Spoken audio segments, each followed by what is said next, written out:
Look at that. Look at that. No wonder we have a massive misfire and oil coming up to air intake.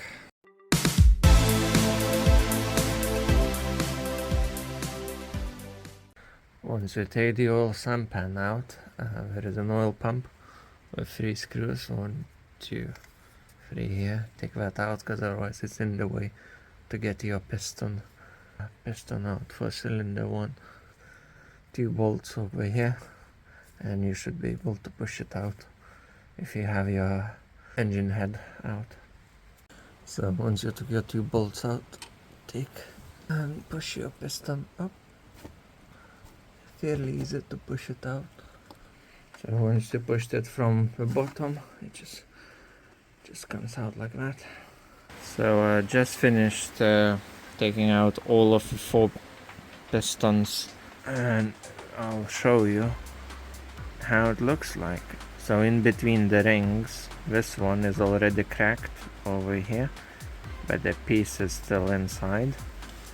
Number 2 somehow survived.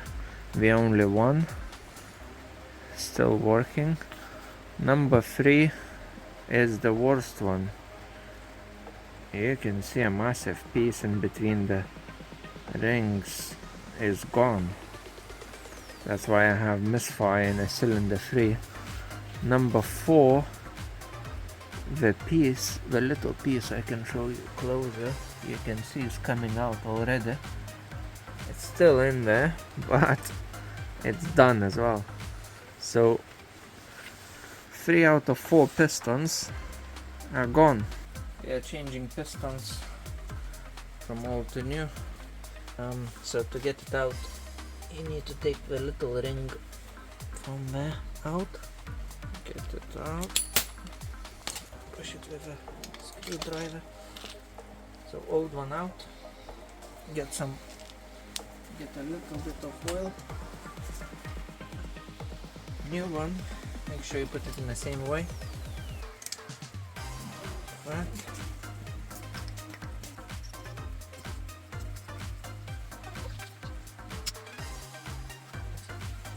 Put the rings in. These ones sometimes are hard to push in, but I just do it with my hands. Wow, that didn't happen. I need to degrease my hands. So one is in. Usually what I do is start from little gap over here. Can be painful. It is last one in. So all 4 pistons changed. We'll need to buy new bolts for connecting rod. Make sure you change them because that's the only thing holding your engine together.